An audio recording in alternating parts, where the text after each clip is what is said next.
iyo boosaaso oo 6 saacadood loo kala socon jiray ilaa ay hadda in loo kala socdo 2 saacadood iyo wax la mid ah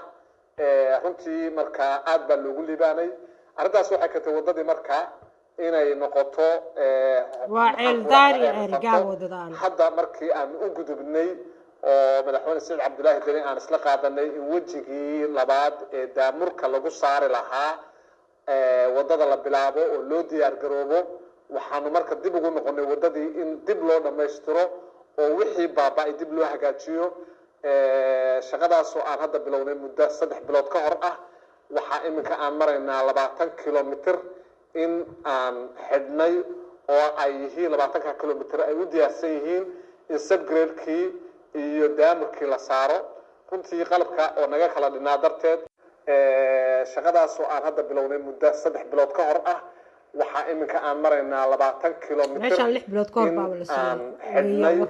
oo ay yihiin 20 kilomitir ay u diyaarsan yihiin in subgrade-kii iyo daamurkii la saaro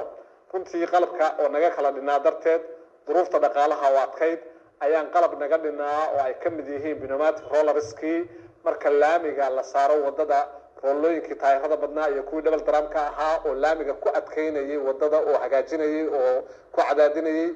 ayaan dalbanay bishii 9aad ayay yimaadeen Salaala laakiin transportation-ka oo xumaa darteed ayay muddo bil iyo dheeraad halka naga olaayeen hadda waxa ayaan rajaynaynaa maantadan inay taagan yihiin dekada Boosaaso markabkii siday dhaqsana aanu insha Allah u dejin doono markii qalabkaas ay tagaana aanu insha Allah tacaala daamurka bilaabi doono daamur gaadhaya ilaa 10,000 oo fuusto ayaanu diyaar garaynay oo aan ugu talagalay ilaa iyo cawsana oo 30 kilomitir ah haddii la xigeedno inuu daamurkaasi uu laamiga saaro sidoo kale to qalabada naga dhinaa waxa kamid ah oo aan hadda isagana soo diyaar garaynay oo bisha 3deeda Salaale imanaya laboratory-gii laamiga iyo laboratory-gii aggregate-ka labaduba oo hadda aan iyaga ku shaqo bilaabayno way noo imanayaan waxaana runtii wadada tan nidaam u ah in quality-geeda la gaarsiiyo 100% oo wax aan test marin injineeradu ma sii daayaan haddii ay ahaan lahayd Puntland waxay ku tilaabsatay horumar aan caadi ahayn bay ku tilaabsatay waxa mashruucyada ka socda lama xisaabi karo ciidaasay ka badan yihiin waa guul weeyaan waxa weeye Soomaaliya oo dhan ma haleysna Soomaaliya oo dhan dagaal kama socdo meesha dagaalka socdo waa koonfurta Soomaaliya